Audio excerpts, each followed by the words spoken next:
Hi friends, welcome to my channel. ഇന്ന് ഞാൻ ഉണ്ടാക്കുന്നത് ഒരു മഷ്റൂം കറിയാണ് കേട്ടോ. നോക്കി ഇത് കാണാൻ നോക്കിയേ, എന്ത് ഭംഗിയാതൊക്കെ നോക്കിയേ. എനിക്കിത് കറി വെക്കാൻ തോന്നുള്ള മോള് പറഞ്ഞു ഷോക്കേഴ്സിൽ എടുത്ത് നോക്കാൻ ഇതിനെ കണ്ടിട്ട് നല്ല രസമൊന്നും. അപ്പം ഇത് പാൽക്കൂണാണ്, ചിലത് ബട്ടൺ കൂൺ ഉണ്ടാവും, അതാണ് ഇതിനേലും കുറച്ച് ടേസ്റ്റ് കൂടുതൽ. ഇത് ഹസ്ബൻഡിനോട് പറഞ്ഞപ്പോൾ ഇതാ മേടിച്ചു. ഹസ്ബൻഡ് കൂൺ തിന്നാൻ കൊതിയാണെന്ന് പറഞ്ഞപ്പോൾ മേടിച്ചോന്ന് ഇതാണ് കേട്ടോ. പക്ഷേ ഏതാണെന്ന് അറിഞ്ഞൂടായിരുന്നു. ഞങ്ങൾക്കും പ്രത്യേകിച്ച് ഇതിനെക്കുറിച്ച് വലിയ അറിവൊന്നുമില്ല. പക്ഷെ നമുക്ക് ഇത് വെച്ച് കറി വെക്കാം, നല്ലൊരു റോസ്റ്റ് ഉണ്ടാക്കാം. ആദ്യം നമുക്ക് ക്ലീൻ ചെയ്യാട്ടോ ഇതൊന്ന്. ഭാഗം കളയാട്ടാ, അറ്റം ഭാഗങ്ങൾ മുറിച്ച് കളയാം. സ്പോഞ്ച് പോലെ ഇരിക്കണത് ഒന്ന് മുറിച്ചെടുക്കാം. ഇതേപോലെ ഞാൻ മുറിച്ചെടുത്തിട്ടുണ്ട്. ചെറിയൊരു പാട പോലെ ഉണ്ടാവും, ഇതേപോലെ നമുക്ക് അതൊന്ന് പൊളിച്ച് കളയാം. ഇതേപോലെ കളഞ്ഞെടുത്തിട്ടുണ്ട് കേട്ടോ. ബാക്കിയുള്ളതൊക്കെ നമുക്ക് ഇതേപോലെ കളഞ്ഞെടുക്കാം. ഇതിൻ്റെ മുകളിലത്തെ പോർഷനിലും ഉണ്ട് കേട്ടോ, ചെറുതായിട്ട് നമുക്കൊന്ന് കളഞ്ഞെടുക്കാം. ഈ പാട പോലെ ഇരിക്കണത് ഇത് കളയാനില്ല ശരിക്കും, ഞാൻ എന്നാലും കളയണ്ട. എനിക്കൊരു വിശ്വാസത്തിന് വേണ്ടി ഇത് കളയാണ് ഞാനിത്. അപ്പോൾ ഇത് രണ്ടും ക്ലീൻ ആയിട്ടുണ്ട്. നമുക്ക് ഇതേപോലെ ബാക്കി എല്ലാം ക്ലീൻ ചെയ്തെടുക്കാം. ഇതിൻ്റെ പുറന്തോടൊക്കെ കളഞ്ഞ് നല്ലോണം വൃത്തിയാക്കി എടുത്തിട്ടുണ്ട് കേട്ടോ. നമുക്കിത് ചെറുതായിട്ടൊന്ന് മുറിച്ചെടുക്കാം. ശരിക്കും ഇതൊരു സ്പോഞ്ച് പോലെ ഉണ്ട് കേട്ടോ, തെർമോകോളൊക്കെ പോലെ ഇരിപ്പുണ്ട്. ഇത് 200 ഗ്രാമിൻ്റെ ഒരു പാക്കറ്റ് ആയിരുന്നു കേട്ടോ. ഇത് ക്വാണ്ടിറ്റി അത്ര കൂടുതലുണ്ടായാലും പെട്ടെന്ന് ചുരുങ്ങിപ്പോകും നമ്മൾ ഇത് ചൂടാവുമ്പോൾ. നമുക്ക് ഇതേപോലെ ഇതെല്ലാം അരിഞ്ഞെടുക്കാം കേട്ടോ. ആ മഷ്റൂം ഞാൻ ചെറുതായിട്ട് ഇതുപോലെ നുറുക്കിയെടുത്തിട്ടുണ്ട് കേട്ടോ. നമുക്ക് ഇതിനായിട്ട് ഇനി ബാക്കിയുള്ള ഇൻഗ്രീഡിയൻറ്റ് എടുക്കാം.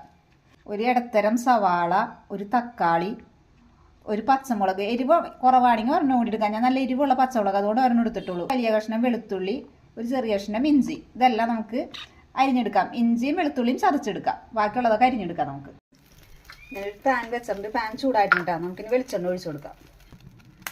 ഇഞ്ചി വെളുത്തുള്ളി ചതച്ചത്, ഇങ്ങനെ സവാള, പച്ചമുളക് നല്ലോണം ഒന്ന് വഴറ്റി കൊടുത്തത്.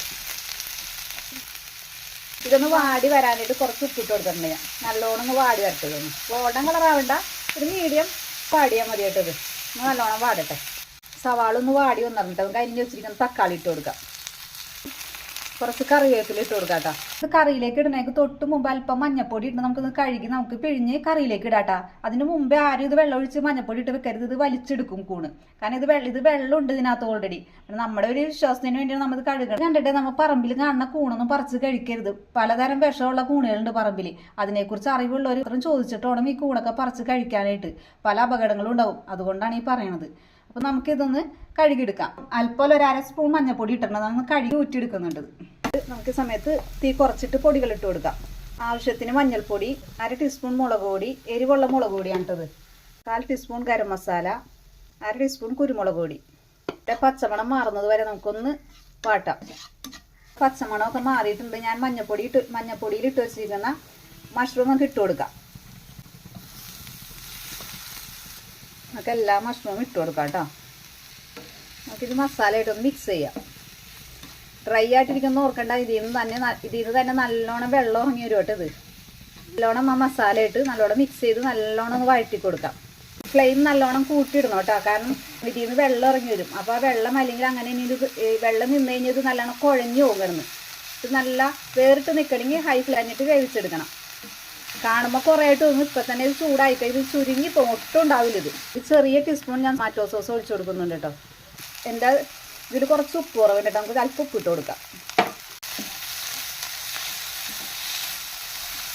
ലാസ്റ്റ് അപ്പം ഞാൻ കുറച്ചും കൂടി കറിവേപ്പില ഇട്ട് കൊടുക്കുന്നുണ്ട് കേട്ടോ. ഒട്ടുമില്ല. അരിഞ്ഞപ്പോൾ കുറേ ഉണ്ടാകുന്നത് കണ്ട. ഇപ്പോൾ ഒട്ടുമില്ല കേട്ടോ. തീരെ കുറച്ച് ഇത് വാടിപ്പോയി നല്ലോണം. നല്ലോണം വെള്ളമൊക്കെ ഇറങ്ങി നല്ലോണം ഇതായിട്ടുണ്ട് കേട്ടോ. കഴിഞ്ഞ ദിവസം കൂണിൻ്റെ കാര്യം പറഞ്ഞ പിന്നെ ഞാൻ കൂൺ മേടിക്കാൻ ഹസ്ബൻഡിനോട് പറഞ്ഞത്. ഉമ്മച്ചിയുടെയൊക്കെ ചെറുപ്പകാലത്ത് അവരൊക്കെ വീടിൻ്റെ അടുത്ത് മറ്റേ ഇടിവെട്ടി മഴ പെയ്യുമ്പോൾ ചില സ്ഥലങ്ങളിൽ കൂൺ മുളക്കുന്നു. അപ്പോൾ അവർ പോയി പറിച്ചുകൊണ്ട് നന്നൊക്കെ വറുത്തരച്ച് കറി വെക്കുന്നു. ഇറച്ചിയുടെ നല്ല ടേസ്റ്റാണ്. അപ്പോൾ ഉമ്മച്ചി എപ്പോഴും പറയുമായിരുന്നു. അത് കേട്ടപ്പോഴാണ് എനിക്ക് കൂൺ തിന്നണമെന്ന് കൊതിയായിട്ട് ഞാനിത് മേടിപ്പിച്ചത്. പക്ഷെ ആ കൂണിൻ്റെ ടേസ്റ്റ് ഒന്നും ഇതിനുണ്ടാവില്ല. അപ്പം ഇത് കൂൺ കറി ഏകദേശം റെഡി ആയിട്ടുണ്ട്. എല്ലാവരും ഇതുപോലെ കൂണൊക്കെ കിട്ടുമ്പോൾ ട്രൈ ചെയ്ത് നോക്കണം കേട്ടോ. Okay, bye.